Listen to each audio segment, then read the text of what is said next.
Saya nggak pernah nyimpan lagu Lengser Wangi. Tapi pas malam jam 12 lebih berapa menit si radio itu langsung nyala sendiri dan muterin lagu Lengser Wangi.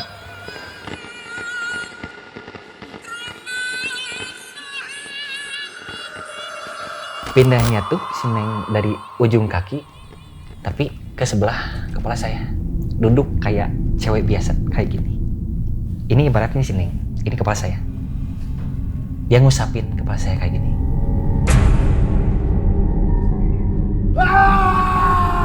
Nah pasti pada bertanya tuh, apa jangan-jangan itu hayalan Mas Iqbal doang lagi? Enggak mas. Enggak ya? Enggak. Itu pengalaman pribadi saya selama 2 tahun di toko itu. Karena terus-terusan ada. Karena terus-terusan ada. Dan salah satunya yang berefek itu yang tadi ya, yang air keras itu salah satunya.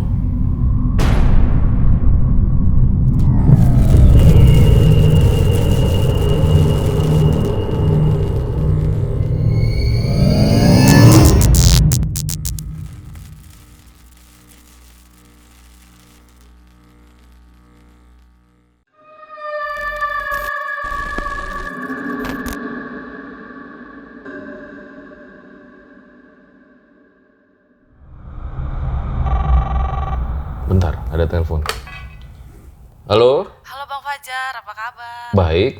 Ini siapa? Ini aku Anya, mantan kamu pas TK. Mantan? Gue kan gak punya mantan. Yang gue punya itu temen-temen Om Mamat season 4. Ketakutan terbesar adalah dirimu sendiri.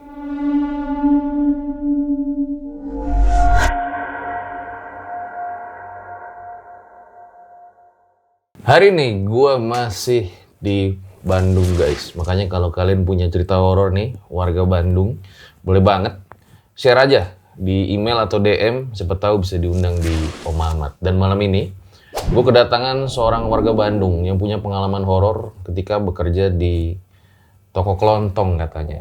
Dan dia ini namanya Iqbal, pemeran film Dilan nih pas di Bandung nih. Langsung aja kita sapa. Halo Iqbal. Halo mas. Kok beda ya? Udah oplas atau gimana? Enggak. Beda Iqbal ya? Iqbal aja. Jadi katanya punya pengalaman horor saat kerja di toko kelontong. Toko kelontong itu jual lontong atau gimana? Enggak mas, kayak apa ya? Toko minimarket kayak gitu. Oh, kayak minimarket gitu ya? Iya. Dan pengalaman horornya di sini? Baru pertama kali seumur hidup, baru pertama kali di sini. Oke, sebelumnya nggak pernah ngalamin horor? Belum pernah. Kalau misalkan siluet-siluet paling ya. Dan ini katanya sampai bikin trauma juga katanya. Kalau misalkan trauma, enggak juga. Cuman sampai sekarang masih ada. Maksudnya masih ada gimana? Yang saya akan diceritain di sini, sosok dia masih ada. Masih suka lihat? Kalau lihat ya, ngikutin juga sampai sekarang. Di sini ada. Sekarang ngikutin juga? Oke, ditahan dulu Iqbal ya ceritanya ya. Nah, sebelum dimulai kayak biasa guys, dukung terus konten-konten Raja Liman dengan cara subscribe, komen yang banyak di bawah. Langsung aja kita mulai, berikut adalah ceritanya.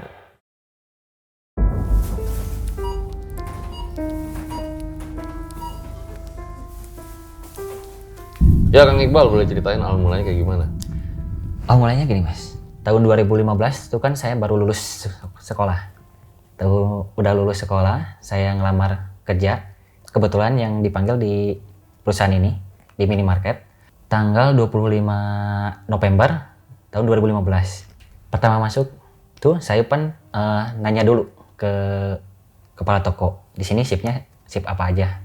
Ada yang toko 24 jam, ada yang toko biasa. Kalau misalkan toko biasa, masuknya dari jam 7 sampai jam 3 sore. Kalau yang shift 2-nya, dari jam 2 sampai jam 10 malam. Kalau misalkan yang 24 jam, ya dari jam 10 malam sampai jam 6 pagi. Seperti itu. Pertama masuk kerja, nyapu-nyapu, ngepel, kayak gimana terus majang barang, menuhin barang. Satu minimarket tuh ada berapa orang? Nah, dari satu minimarket, kebetulan nih saya ditempatin di toko minimarket yang sip-sipannya biasa ya. Di sana tuh ada 7 orang, termasuk kepala toko, staf 2, kasir 2, sama pramuniaga 2. Kebetulan saya di bagian pramuniaga. Jadi setiap satu shiftnya tuh kadang ada 3 orang, kadang-kadang kalau misalkan masuk semua ada 4 orang. Oke. Satu shiftnya. Pas waktu hari pertama, hari kedua biasa. Soalnya kan saya masih pakai baju hitam putih gitu. Masih dalam masa percobaan. Nah pas hari ketiga, saya tuh kan di sini masih ada bekas disengat sama lebah. Sakit saya di sini.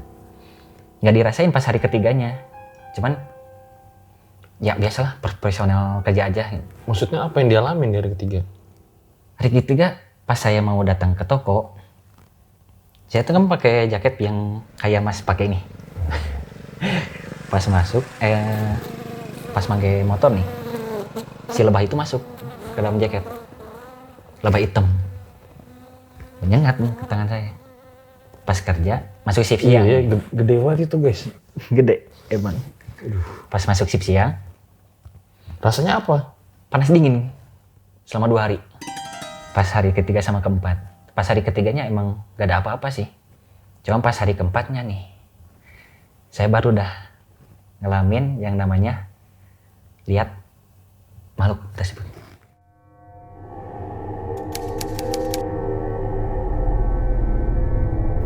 Pas hari keempat, saya tuh nggak kuat, panas dingin banget. Kebetulan kan kalau misalkan shift siang, bagian cowok harus nginep di toko. Itu peraturannya. Soalnya nggak ada yang jaga kan. Kalau misalkan toko biasa kayak gitu mah, beda lagi kan sama toko yang 24 jam.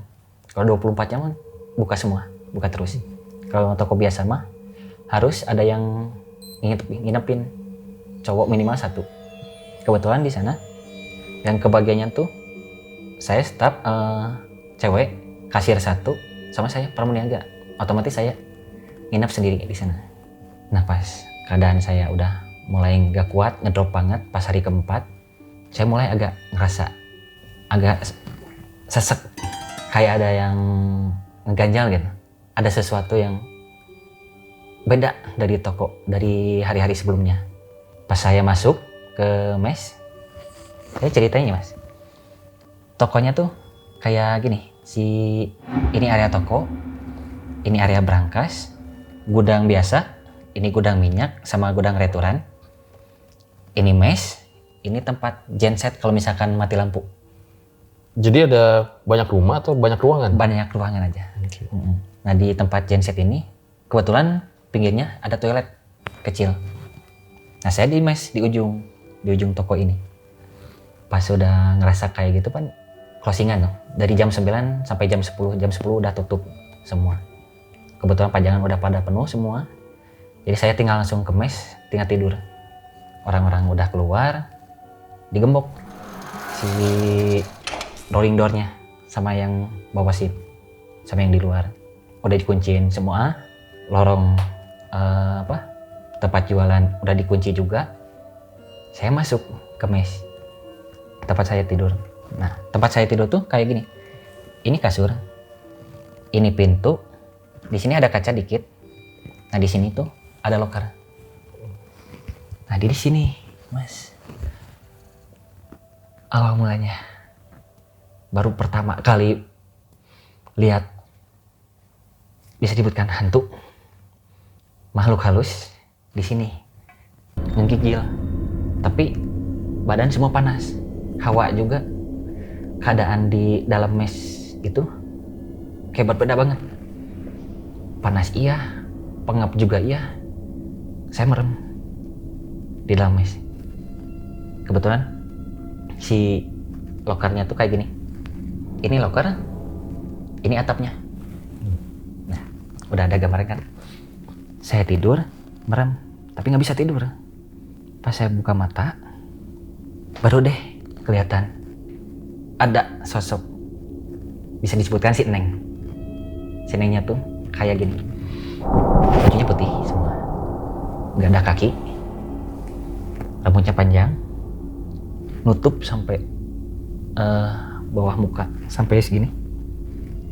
Nah, yang baru saya lihat mah si ini loker, ini atap, ini kakinya di sini, tapi nggak ada kakinya, kayak gini aja. Kayak bergelantungan kayak gitu. Nah, yang saya lihat dari perut sampai bawah doang. Yang dari perut ke atas nggak ada. Nembus ke atap langit. Saya mau berteriak nggak bisa. Mau lari juga kemana. Mecahin kaca boro-boro gitu. Ya udahlah. Mungkin itu cuma halusinasi saya doang gitu. Saya nyoba buat merem. Saya udah merem. Tetap nggak bisa. Pas saya buka, posisinya tuh kayak gini. Ini kasur yang tadinya di sini, yang ada di sini di loker, pindah. Ada di ujung kaki saya. Menatap ke arah saya. Kayak gini. Sini. Saya sampai menggigil. Nah, pas udah kayak gitu, masih nggak bisa tidur. Saya melek, saya buka mata, udah nggak ada di depan kaki saya. Cuman pindahnya tuh sineng dari ujung kaki, tapi ke sebelah kepala saya, duduk kayak cewek biasa kayak gini. Ini ibaratnya sineng, ini kepala saya. Dia ngusapin kepala saya kayak gini. Gimana tuh? Baru pertama kali lihat kayak gitu, terus ada interaksi kayak gitu. Shock banget, trauma iya. Tapi di sisi lain saya nggak bisa teriak, nggak bisa lari. Semua pintu udah dikunci. Tapi anehnya di sana tuh, saya merasa nyaman. Tidur juga di sana, Mas. Anehnya tuh, pas udah diusap kepala saya sama dia, saya tertidur. Pas diusap rambutnya itu ngeliat sosok mukanya nggak? Lihat, jelas banget. Parasnya tuh putih, oriental, seperti orang Sunda biasa. Kalau misalkan digambarin kayak kuning langsat biasa. Kayak gitu. Cantik berarti? Banget. Bisa disebut dia tipe saya. Cuman dia kan, maaf, makhluk astral gitu. Jadi kayak berasa mimpi. Soalnya apa? Berasa mimpi pas udah masuk ke hari kelima, badan saya udah nggak panas dingin lagi. Yang tadinya bekas disengat sama lebah, udah nggak kerasa. Sehat walafiat aja gitu.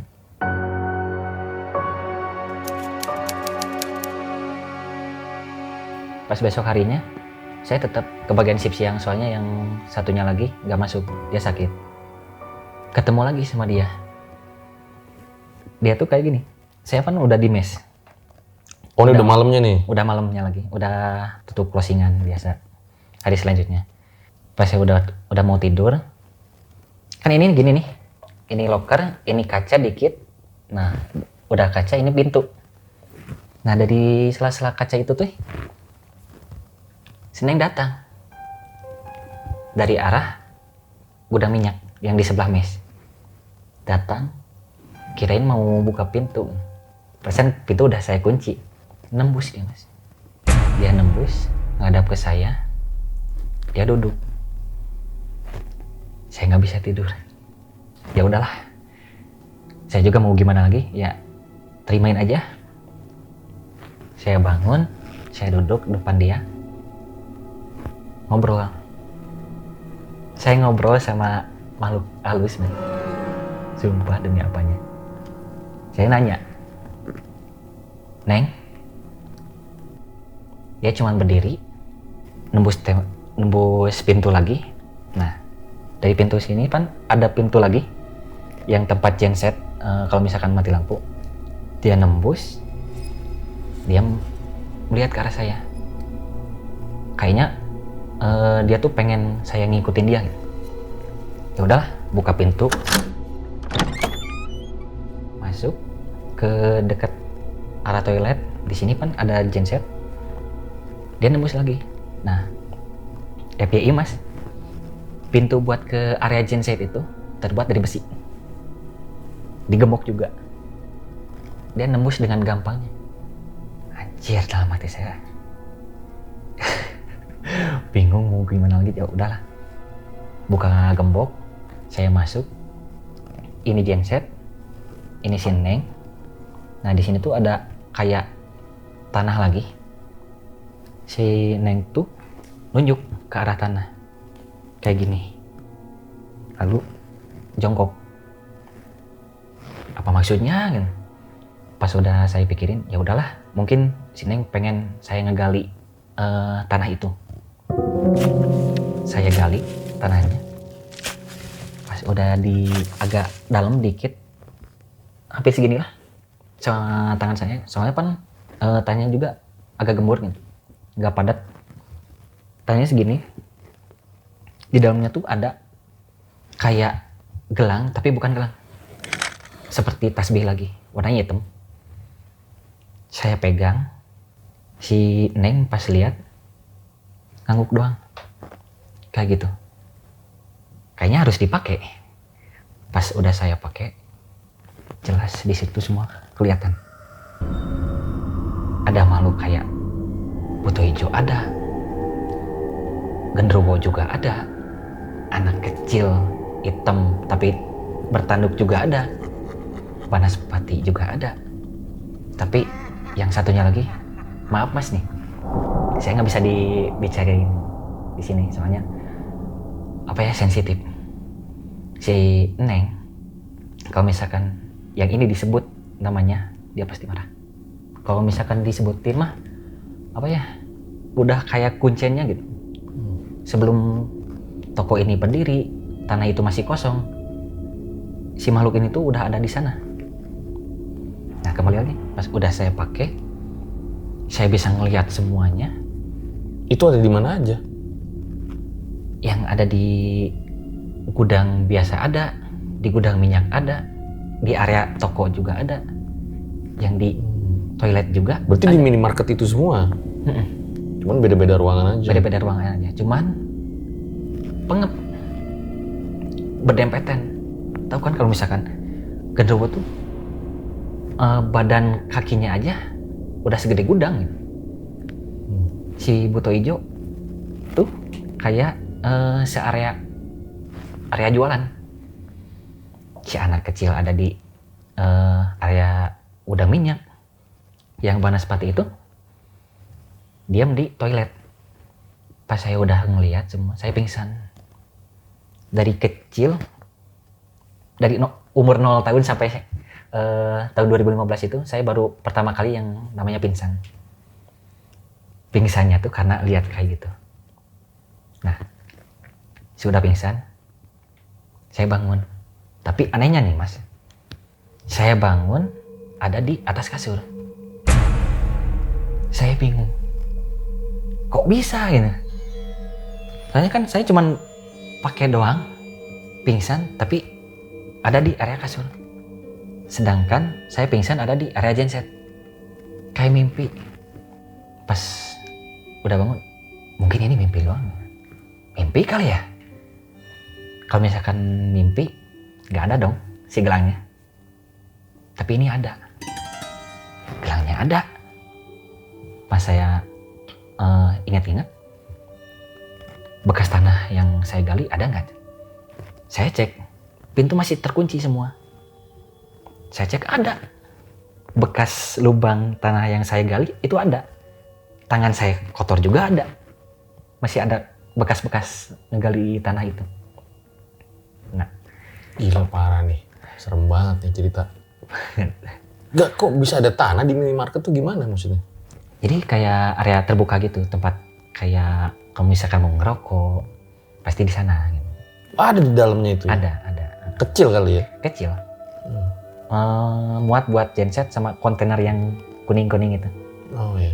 Nah, pas udah kayak gitu, saya pakai, saya bisa ngeliat semuanya. Dan anehnya, kalau misalkan saya udah lihat, kayak biasa aja mas.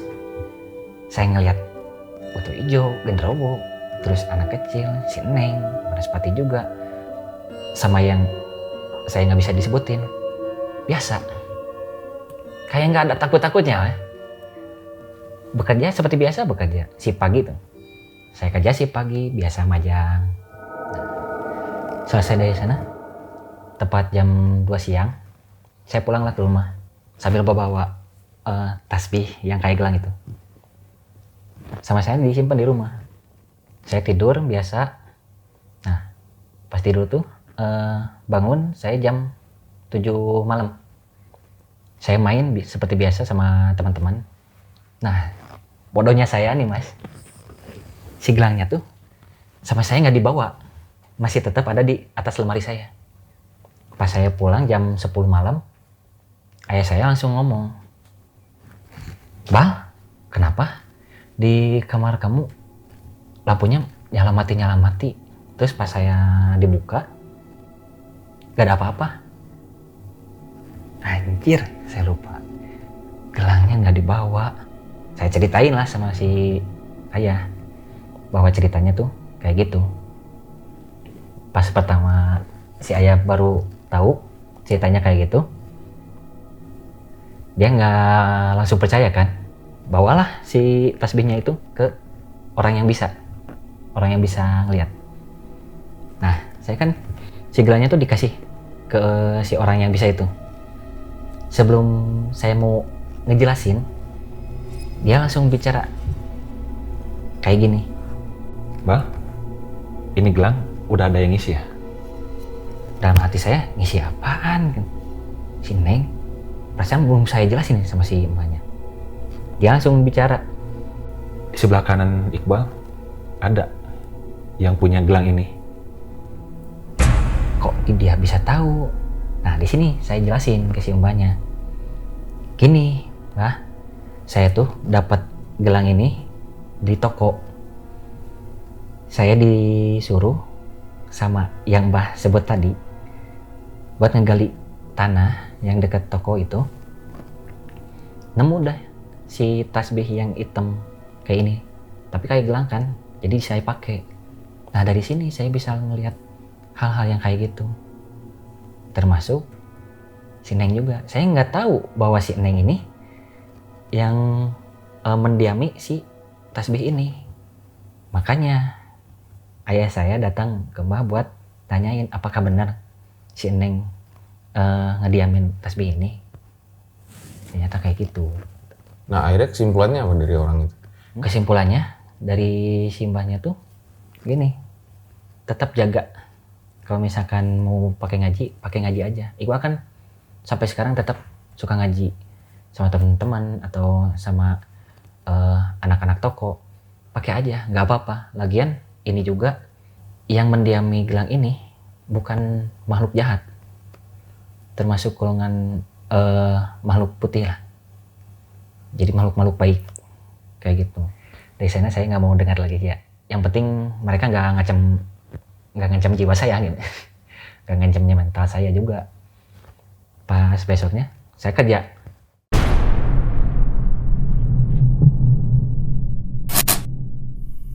Buat kalian yang punya pengalaman horor nyata, bisa kirim cerita kalian ke email rj5 atau DM Instagram rj5.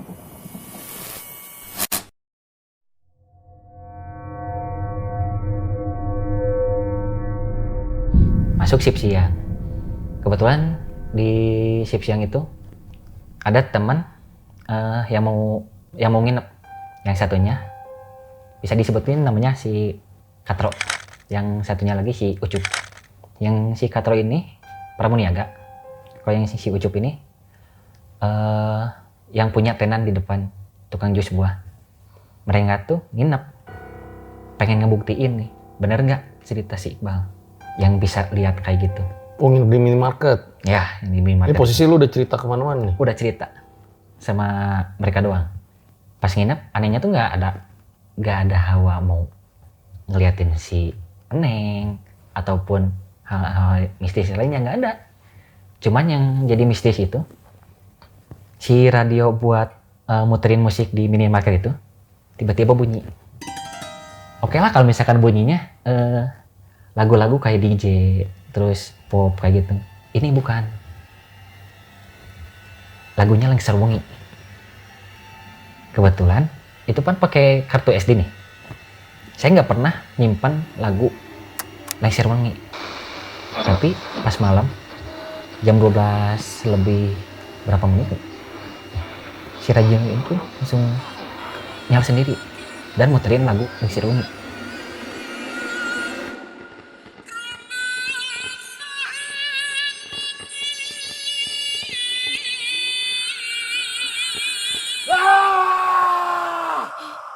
Si Ucup yang perawakannya, maaf besar banget nih, hampir lebih dari Bang Fajar nih, dia langsung keluar. Kebetulan Gembok sama si Katro ini dibawa, jadi dia keluar toko. Udah, gue nggak mau tidur sama kalian, gue takut. Tiba-tiba langsung dengar radio, Lisir Mungi, ngapain? Kan kita cuma bertiga di sini, tapi kenapa bisa nyala itu si radio? Oke deh, kalau misalkan lu takut ya udah nggak apa-apa, lu nggak jadi nginep kan, berarti ya udah pulang aja, kita cuma berdua nih.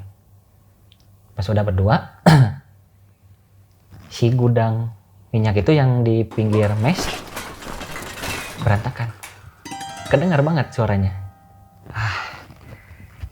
Ini pasti ulah si anak kecil yang hitam bertanduk itu nih, tapi saya nggak bilang sama teman saya, soalnya takut dianya kayak si Ucup ngibrit lari.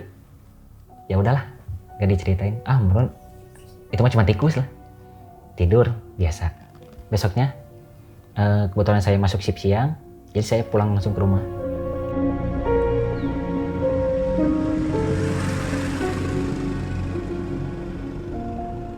Pas masuk shift siang jam 2 siang, biasa majang-majang lagi, ngepel, sapu sampai closingan.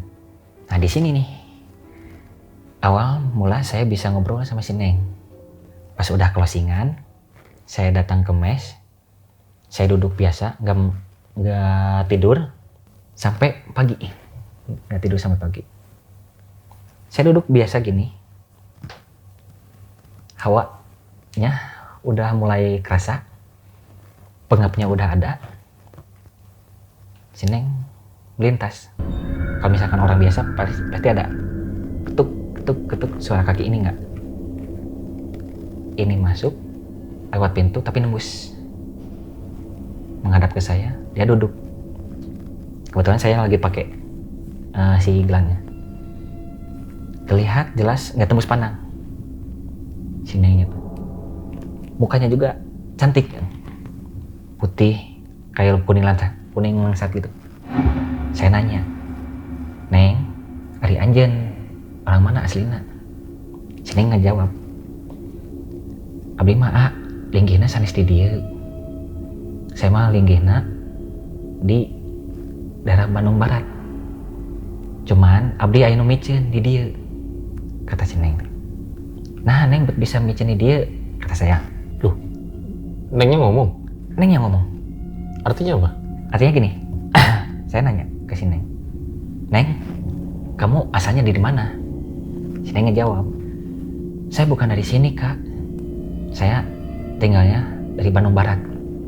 Cuman saya di sini ada yang ngebuangnya tuh, ada yang masukin saya ke tasbih kakak yang kakak pakai, dan saya disimpan di sini.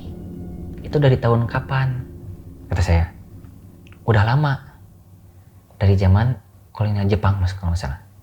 Dari penjajahan Jepang dia sudah ada di sana. Berarti umur udah tua banget kalau kayak gitu. Saya nanya, Neng, kamu tahu nggak si anak kecil itu kalau misalkan usil, dia tuh ngerugiin saya. Minyak kalau misalkan bocor itu harus diganti. Bisa nggak kalau misalkan si anak kecilnya itu ajak bawa ngobrol ke sini dan negosiasi sama dia biar nggak ngeganggu.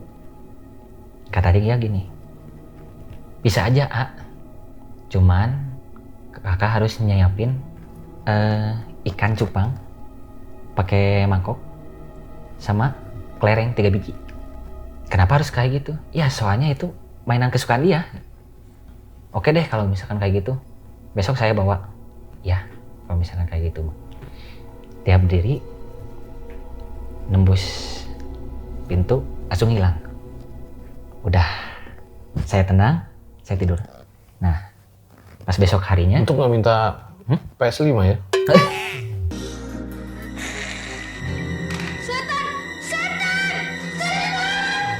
Kalau misalkan minta PS5 udah rungkat. Nah pas besok harinya saya kan masih tetap tuh bagian shift siang. Saya bawa apa yang si Neng katakan buat ngadirin si anak kecil itu. Ikan cupang 1 pakai mangkok, ada airnya, sama kelereng 3 biji. Dari ini kan mes, maaf, ini gudang minyak. Di sini tuh ada kayak tembok lagi. Dia nembus. Kalau nembus lewat pintu kan di sini. Ini tembok. Dia nembus. Nah. Oke lah kalau misalkan nembusnya kayak si Neng. Kayak gitu. Ini enggak. Dia lompat. Terkejut saya mas. Bangsat kata saya. Oh ini yang namanya anak kecil yang hitam bertanduk itu? Iya kak. Dia orangnya yang suka ngeberantakin gudang yang di sebelah, kata saya. Yang sini, kamu daripada ngeberantakin gudang yang di sebelah, udah kamu mending di sini aja, ngobrol sama si Neng, ngobrol sama saya. Nih, saya bawa mainan kesukaan kamu. Dia juga seneng liatnya, gembira, loncat-loncat. Kayak gimana anak kecil loncat-loncat kayak gitu? Dia kegirangan, main lah sama kelereng sama si ikan cupang itu. Sampai pagi saya kayak gini ngobrol sama si Neng. Ngobrolnya tuh kayak sejarahnya si Neng, sejarahnya makhluk-makhluk yang di sini. Kebetulan jam 2:30 pagi, area toko ada CCTV-nya tuh. Rak, terus makanan-makanan, terus sabun-sabunan kayak gitu. Hancur semua kayak gempa. Saya kira ada yang nabrak toko gitu, pakai mobil atau pakai truk. Ini enggak. Pas saya buka pintunya, anjir, saya pasti dimarahin nih. Ini siapa yang ngelakuin kayak gini? Si Neng datang dari belakang. Sini, udah gak apa-apa. Diam aja di mes. Ini mah biar si anak kecil aja yang memberesin. Udahlah, saya tidur doang dari sana teh. Gak mikirin besok kayak gimana, mau dipecat, mau masukin ke kantor polisi juga bodo amat. Yang penting saya bisa keluar lah. Pas udah pagi,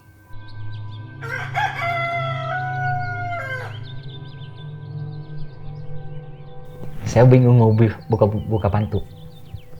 Mau buka pintu, si kondisi udah normal kembali. Rak nggak ada yang patah, barang nggak ada yang sobek, minyak nggak ada yang bocor. Pas saya cek CCTV, itu ada rekamannya. Kebetulan rekamannya saya direkam, cuman si HP-nya udah saya jual. Jadi si rekamannya tuh kayak gini.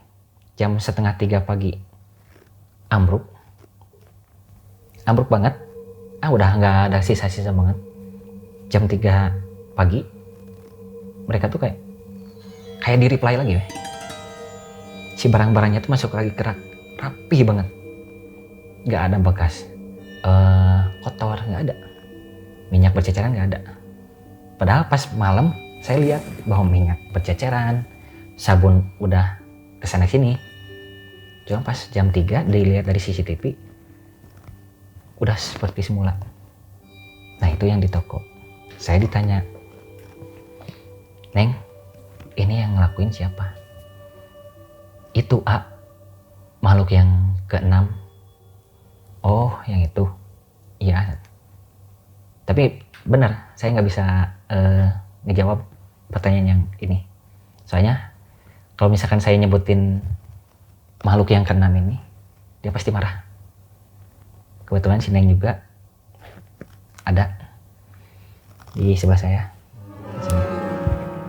Kalau misalkan anak indigo pasti lihatlah ada kayak gitu. Kak, kenapa akhirnya malah jadi temenan sama Neng itu setelah ketemu? Nah, saya juga nggak tahu mas. Setelah saya udah pakai gelang itu, si Neng itu tetap ngikutin saya sampai sekarang. Walaupun saya udah nggak pakai. Cuman nggak bisa ngeliatin wujudnya si Neng. Soalnya pas udah saya copot, saya udah nggak bisa lihat apa-apa.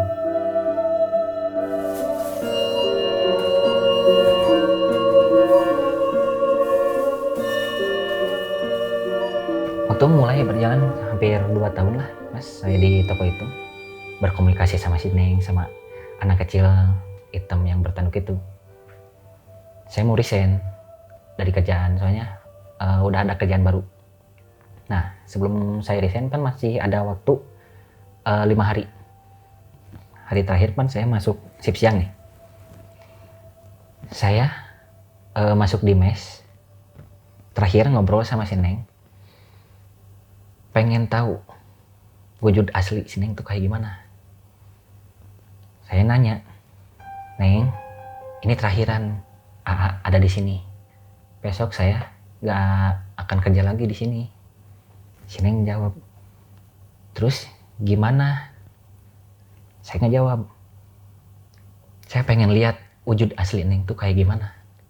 Ya udah, AA tinggal tidur aja. Nanti Neng masuk ke mimpi AA. Saya masih ingat sampai sekarang mimpinya. Saya tidur, gak selang 5 menit, langsung bermimpi. Mimpinya tuh kayak area putih gitu, kayak di atas awan. Si Nengnya ada,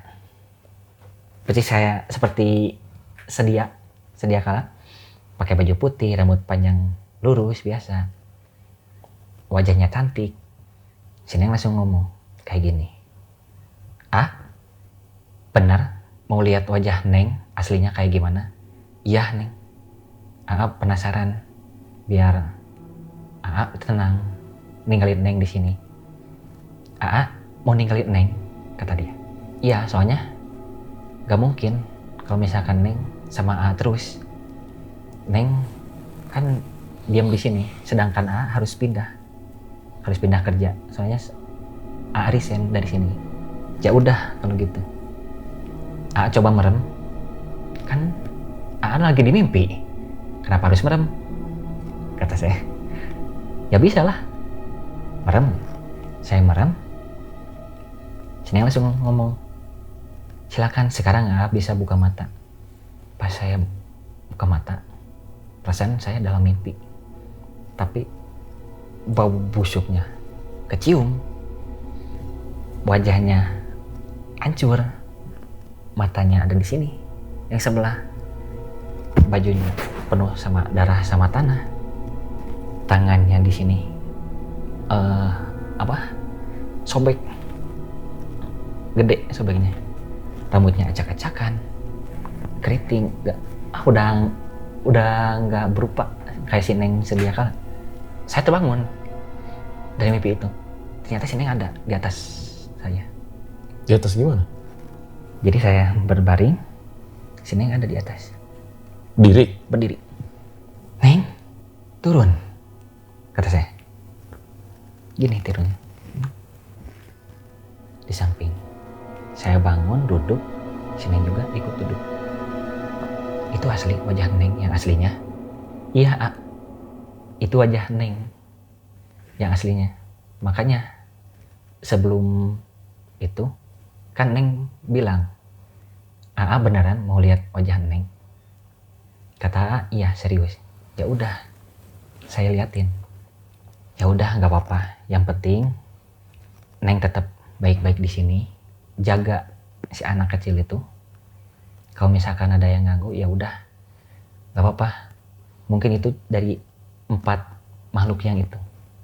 Neng, maaf sebelumnya kalau misalkan ada salah ke Neng, ataupun Neng ada salah ke AA, tetap AA maafin, Neng maafin AA. Sekarang AA mau pindah kerja. Ya, dia cuma bilang iya aja sambil matanya menangis. Makhluk goib tapi menangis. Biasa. Bekas air matanya juga ada. Bekasnya di bawah. Ini tasbih yang kayak gelang ini aku kubur lagi. Biar Neng bisa tetap di sini. Iya, kata sini. Saya datang ke tempat genset yang pertama awal nemuin si gelang itu. Saya kubur, udah dikubur masuk ke toko, ke dalam mes. Si Neng tuh yang pertama awalnya jelas jadi tembus pandang. Pas saya tidur, pas pagi-paginya buka mata, udah nggak kerasa apa-apa lagi. Hawa-hawanya udah nggak ada. Terus rasa desak-desakannya juga nggak ada. Jadi seperti sedia kala, kayak mimpi. Pas udah saya resign, tetep si Neng ada. Soalnya saya perjanjian dulu sama si Neng sebelumnya. Neng, gini, gak apa-apa, Neng pengen ikut sama A, cuman Neng harus ingat kode-kodenya. Kodenya tuh kalau misalkan ada yang mau ngejailin AA atau mau berbuat hal-hal yang negatif ke AA, Neng tepuk pundak kiri sebanyak 3 kali. Kalau misalkan ada hal positif, Neng tepuk pundak kanan A sebanyak 3 kali. Tapi kalau misalkan Neng pengen ngeliatin wujud Neng, pundak saya tepuk aja 3 kali, dua-duanya kiri kanan barengan kayak gitu.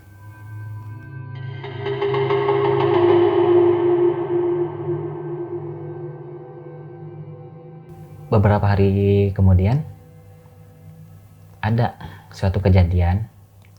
Saya itu kalau liburan sama keluarga. Kebetulan di tempat liburan itu ada yang mau ngejailin saya. Si Neng tuh otomatis nepuk pundak kiri saya sebanyak 3 kali. Di sana langsung sensitif saya. Pasti ada yang mau ngejailin nih. Ternyata benar. Pas di tempat hiburan, ada yang mau ngebanjir saya pakai air keras. Otomatis menghindar karena udah dikasih tahu sama si Neng. Dalam fisikanya ngehindar ke kanan sambil nepuk pundak kiri. Pas saya menghindar ke kanan, ternyata langsung ada. Kenapa kok disiram air keras? Gak tahu. Saya di tempat hiburan. Kenal sama orangnya? Enggak tahu. Kayaknya emang udah niat ngejailin, enggak, cuman nggak tahu ada yang kayak gitu. Pas udah dari sana, saya main ke toko karena saya kan udah resign, perpisahan sama si Neng juga udah. Nah di sini endingnya saya nggak lihat lagi si Neng ada di toko karena si tokonya udah dirombak lagi. Gak tahu si gelangnya tuh ada di mana. Cuman tetap si Neng masih ada sama saya. Ngikutin sampai sekarang. Seperti itu. Jadi total berapa tahun diikutin 2 tahun. sama Neng nih? 2 tahun? 2 tahun. Setiap hari? Setiap hari ada.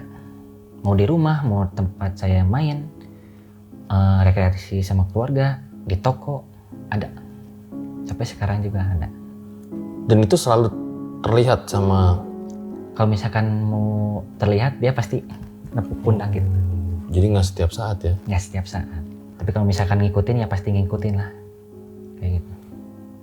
Kayak mau ngejaga lagi istilahnya. Apakah akhirnya jadi ketergantungan? Jangan jawab dulu, bakal dijawab di closing.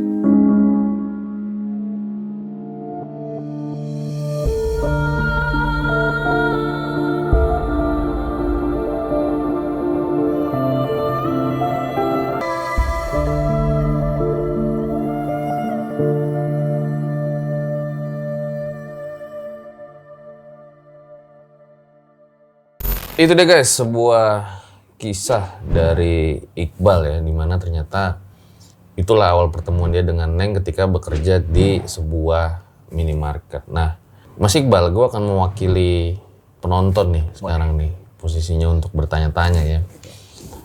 Berarti sekarang malah nyaman gitu ya? Kalau misalkan disebut nyaman sih, enggak, risih juga saya. Cuman karena dia baik juga, jadi nggak apa-apa lah. Toh dia juga nggak ngeganggu gitu. Oke, pasti kan ada yang nanya nih penonton nih. Nggak coba diruqyah aja atau gimana Mas gitu? Kalau di Rukia boleh sih. Oh, Boleh banget. ada keinginan juga. Jadi saya juga udah nggak mau lah lihat-lihat hal-hal yang kayak gitu. Serem juga tiap hari lihat kayak gitu banget. Oke, nah teman-teman ada nih yang lihat si Neng, boleh banget komen di bawah ya, nanti bisa gue pin. Nah pasti ada juga nih yang nanya nih, Mas Iqbal ya, saya mewakili penonton nih lagi-lagi nih. Adakah orang lain yang melihat si Neng selain Kalau misalkan Mas Iqbal di toko? nggak ada, Gak ada. nggak ada. Oke, nah pasti pada bertanya tuh, apa jangan-jangan itu hayalan Mas Iqbal doang lagi? Enggak mas, Enggak ya? enggak. Itu pengalaman pribadi saya selama 2 tahun di toko itu. Karena terus-terusan ada. Karena terus-terusan ada. Dan salah satunya yang berefek itu yang tadi ya, yang air keras itu salah satunya. Oke, nah tuh guys udah kejawab tuh pertanyaan kalian dari Mas Iqbal ya. Sekarang berarti kerja di mana Mas? Sekarang kerja disebutin aja nggak apa-apa. Enggak, di bidangnya aja, sama juga Oh, di ya? bidangnya juga sama, di retail juga. Cuman bedanya kalau misalkan yang ketemu si Neng itu mah di bagian retail yang ada food non food. Kalau yang sekarang mah di bagian perabotan. Kayak gitu. Terakhir mungkin Mas ya? Boleh. Berarti sebelumnya nggak pernah ngalamin kejadian horor kan ya? Dari saya lahir umur 0 tahun sampai tahun 2015, sebelum saya masuk ke toko itu belum pernah sama sekali. Belum pernah lihat. Tapi ketika ketemu Neng tuh nggak takut sama sekali? Awalnya sih takut. Takut banget. Cuman karena saya kan posisi lagi sakit. Berdiri juga susah. Panas dingin iya, mau berteriak nggak bisa, mau lari mau kemana gitu. Sedangkan pintu semua udah dikunci. Ya udahlah pasrah aja gitu. Sampai akhirnya, kalau sekarang ketemu masih takut? Kalau sekarang ketemu ya paling shock doang. Tapi masih Tapi ada itu rasa itu, shocknya? Masih ada. Tetap. Bahkan sampai ke toko yang saya sekarang kerja, dia sering ngeliatin. Walaupun wujudnya cantik gitu ya? Walaupun paras aslinya buruk rupa banget gitu. Bagus juga ya. Tapi selama dia ngewujudinnya yang cantik, ya udahlah nggak apa-apa lah. Kata orang tua gimana? Kata orang tua? Kata orang tua, ya biasa aja gitu. Kalau misalkan dia apa namanya baik, toh dia juga nggak ngejahatin saya. Tapi masih udah punya pacar atau udah menikah mungkin? Baru punya pacar aja sih. Oh, dan nggak berdampak ke pacarnya? Enggak, sama sekali enggak. Oke deh kalau gitu.